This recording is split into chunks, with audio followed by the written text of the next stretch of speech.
안녕하세요. 오늘 본문은 창세기 43장 1절부터 15절까지입니다. 오늘 등장하는 주요 인물은 두 명, 유다와 야곱입니다. 먼저 아버지 야곱은 형제들에게 다시 이집트로 가서 양식을 좀 더 구해오라고 말을 합니다. 1절에 나온 대로 기근이 더 너무나 극심해졌기 때문입니다. 전에 이집트에서 가져온 양식으로 좀 버틸 수 있었는데 이제는 그것도 완전히 바닥났기 때문입니다. 그런데 야곱의 가족은 워낙 대가족이었습니다. 요셉과 시므온이 없지만 자식들이 10명에 손주들까지 따지면 엄청난 인원이었습니다. 출애굽기 첫 장 1장에 보면 그들의 수가 70여 명 수준이었다고 말합니다. 엄청난 대가족이 이 먹을 양식이 이제 거의 바닥났다는 것입니다. 이 때문에 3절에서 보면 유다는 다시금 아버지 야곱을 적극적으로 설득합니다. 유다는 베냐민을 놔두고 다시 이집트를 갔다가는 모든 형제들이 다 죽은 목숨이라는 것을 알았기 때문에 아버지를 적극적으로 설득합니다. 6절에 보면 이런 유다의 말에 아버지 야곱은 또다시 아들들을 먼저 타박합니다. 그들의 부주의함 때문에 베냐민 문제가 불거졌다고 말을 합니다. 그러자 이번에는 아들들이 적극적으로 반론을 펼칩니다. 그 이집트 총리가 가족들 이야기를 꼬치꼬치 캐물었다는 것입니다. 또한 막내 베냐민을 데려오라고 할 거라고는 전혀 생각하지 못했다고 말을 합니다. 8절에서 이제 유다가 아버지를 다시 설득합니다. 먼저 우리가 유다에 대해서 기억할 것은 창세기 38장을 통해 그 유다의 인격이 많이 달라졌다는 사실입니다. 이제 그는 어떤 형제들보다 앞장서서 주도적으로 아버지를 설득합니다. 심지어 자기를 희생하는 모습도 보입니다. 완벽하게 본인이 책임을 지겠다는 것입니다. 만약 다시 베냐민을 데려오지 못하면 평생 그 죄값을 달게 받겠다고 말을 합니다. 그러면서 10절에서 우리가 머뭇거리지만 않았어도 그 이집트에 2번이라도 더 다녀왔을 것이라고 이야기를 합니다. 이런 점에서 볼 때 그들이 이집트를 처음 다녀온 후 한두 달 정도의 시간이 지났던 것 같습니다. 11절에서 이제 야곱이 자식들에게 결단을 하며 이야기를 합니다. 아버지 야곱도 이제는 문제를 피할 수 없다는 사실을 깨달았기 때문입니다. 아버지 야곱은 베냐민을 지키느냐 아니면 온 가족이 굶어 죽느냐 이 선택의 기로에 서 있습니다. 여기서 갑자기 야곱의 태도가 완전히 바뀝니다. 11절 이하를 보면 그는 아들들에게 이집트 총리에게 갈 때 총리에게 줄 선물로 여러 가지 가나안 특산품을 챙겨두라고 이야기를 합니다. 돈도 2배나 더 챙겨가지고 형제들 자루에 있었던 돈을 돌려주고 양식도 더 비싼 값을 가지고 사오라고 이야기를 합니다. 마지막으로 놀랍게도 자신이 그렇게 아끼는 베냐민을 데려가라고 이야기합니다. 베냐민 한 명을 위해 모든 가족을 굶어 죽게 할 수는 없었기 때문입니다.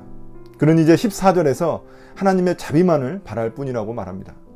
하나님의 자비가 없으면 이제는 자식들을 잃어버릴 수밖에 없다는 그 진실한 고백을 합니다. 오늘 본문에서 우리가 주목할 부분은 이러한 야곱의 태도 변화입니다. 이 장면은 하나님이 야곱을 다루시는 그런 장면입니다. 그의 인생은 참으로 험난한 인생이었습니다. 아버지 이삭은 형 에서를 편애했고 어머니 리브가는 자신을 편애했습니다. 그래서 형에게서 장자권을 빼앗았습니다. 그리고 엄마랑 짜고는 아버지의 모든 축복권을 다 뺏어가지고 도망친 그런 인생이었습니다. 도망쳐서 삼촌 집으로 갔고 거기에서 삼촌의 딸인 라헬, 예쁜 라헬을 얻기 위해서 14년이라는 청춘을 바쳤습니다. 교활한 삼촌에게서 이제는 탈출해가지고 그 삼촌에게 쫓기다가 고향으로 가려고 했더니 또 형 에서 때문에 거의 죽을 뻔한 고비를 겪었습니다. 그 형 에서를 만나는 그 죽을 뻔한 고비 앞에서 그때 드디어 하나님을 만난 사람이 바로 야곱입니다. 그리고 하나님은 그의 이름을 그곳에서 이스라엘로 바꿔주셨습니다. 정말 야곱의 인생에서 하나님이 고비고비마다 도와주지 않았다면 그의 인생은 정말 비참한 인생이 될 뻔한 그런 사람이었습니다. 그는 아버지도 잃었고 어머니도 잃었고 형도 잃었고 삼촌도 잃었습니다. 이런 인생을 살았던 야곱이기 때문에 이 누군가를 잃어버린다는 것 그 자체가 그에게는 트라우마 같은 그런 트라우마 같이 여겨질 만한 그런 사람이었습니다. 사랑하는 요셉을 잃어버렸고 이제는 베냐민을 잃어버릴 것을 생각하니까 참담했던 것입니다. 또한 평생을 사람들에게 쫓겨 살았던 그런 인생이었습니다. 그런데 알고 보니 그는 사람에게 쫓겨다녔던 것이 아니라 하나님에게 쫓겨다녔던 사람이었습니다. 그를 다루시기 위해 하나님은 계속 그를 쫓아다니셨습니다. 이제는 도망치는 인생에서 멈춰야 하는데, 그런 때가 됐는데 또다시 아들 문제로 인해서 그게 쉽지 않았습니다. 예전에 하나님이 자신의 이름을 이스라엘로 바꿔주셨을 때 이 험난한 인생이 끝나는 줄만 알았습니다. 그런데 아니었습니다. 하나님은 집요하게 그를 다루십니다. 처음에 하나님은 요셉을 다루셨습니다. 그 후에 형들과 함께 이제는 아버지 야곱도 다루십니다. 나중에 이 이스라엘 후손들이 이 이야기를 봤을 때 그들이 어떻게 12지파가 되었는지 어떤 설명이 필요했습니다. 우리가 보다시피 그들이 완벽해서 하나님이 선택하신 게 아니었습니다. 가족들끼리 지지고 볶고 싸우며 정말 우여곡절이 많은 그런 그들이었습니다. 그렇지만 정말 하나님의 은혜로 그들이 이스라엘의 조상이 되었던 것입니다. 요셉 이야기에서 특이한 점은 자기가 야곱을 말할 때 저자가 야곱을 말할 때 야곱이라고 부르기도 하고 이스라엘이라고 부르기도 한다는 점입니다. 왜 이름을 야곱과 이스라엘을 섞어서 사용할까요? 해밀턴이라는 학자는 야곱은 개인적인 측면을 말할 때 그 이름을 사용하고 이스라엘이라는 이름은 공적인 측면을 말할 때 사용한다고 이야기를 합니다. 그러니까 어떤 가장의 직이나 위엄을 이야기할 때는 이스라엘이라는 이름을 사용한다고 말을 합니다.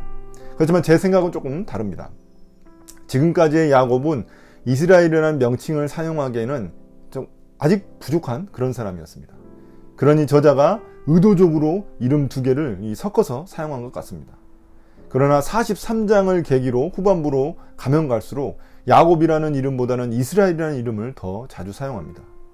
저는 그 이유가 자기 안에서 일어나는 그런 믿음의 갈등, 야곱의 그 믿음의 갈등이 어느 정도 정리되어 가고 있다는 것을 의미하는 것 같습니다. 오늘 본문에서 이제서야 야곱은 하나님의 손에 베냐민을 맡기게 됩니다. 그런데 아직도 야곱은 인간적인 방법을 완전히 버리지는 못했습니다. 형제들에게 베냐민과 함께 가나안 특산물을 함께 보냅니다. 뇌물을 주는 것이죠. 또 양식을 살 돈도 2배로 보냅니다. 좀 더 이 총리에게 잘 보이고 싶었던 마음입니다. 이런 야곱의 모습을 보면 우리에겐 약간의 그런 아쉬움이 있습니다. 그렇지만 어떻게 하겠습니까? 야곱의 인격이란 그 정도밖에 안 되는데 말입니다. 아무튼 야곱은 형 에서를 만날 때에도 나름대로 꾀를 써가지고 형에게 엄청난 선물을 먼저 보냈습니다. 그 짓을 똑같이 여기서 하고 있는 셈입니다. 정말 사람이 잘 바뀌지 않는 것 같습니다. 그러나 그게 딱 우리의 모습입니다. 어찌 보면 이 이야기의 결말은 너무나 뻔합니다. 왜냐하면 그 총리가 바로 요셉이라는 사실을 우리는 모두 다 알고 있기 때문입니다. 그것을 모르는 형들과 아버지만 이 이야기 속에서 정말 난리를 치고 있는 셈입니다. 이런 점에서 볼 때 하나님이 진짜 원하시는 것은 이러한 야곱의 고백이었을 것입니다. 이 고백을 듣기 위해서 하나님은 요셉을 사용하셨습니다. 그리고 그 땅에 기근을 더 심하게 하셔가지고 야곱이 어떤 선택을 할 수밖에 없게 만드셨습니다. 하나님은 우리에게도 받고 싶은 그런 고백이 있으십니다. 그 고백은 바로 이제는 내가 죽고 이제는 내가 그리스도로 살아간다는 그런 고백입니다. 그래서 하나님은 때로 우리의 형편을 더 안 좋아지게 만드십니다. 우리가 하나님을 선택할 때까지 우리의 삶의 기근을 더 심하게 하십니다. 그 속에서 하나님은 우리가 야곱처럼 잃으면 잃는 거지 라는 그 믿음의 고백을 듣기를 원하십니다. 그런데 우리가 이 이야기의 뒤에 보면 알겠지만 야곱은 베냐민 한 명을 포기하자 시므온과 요셉을 둘 다 얻을 수 있었습니다. 그러나 무엇보다도 그가 그 베냐민 한 명을 포기하자 진정한 그 한 가족 12명의 자녀를 모두 얻게 되었습니다. 그리고 더 나아가서 이 12지파라는 한 민족을 얻게 하셨습니다. 여러분, 오늘 하루도 내 입에서 잃으면 잃는 거지 라는 이 야곱의 고백이 나오길 소망합니다. 감사합니다. 오늘 묵상을 마치겠습니다.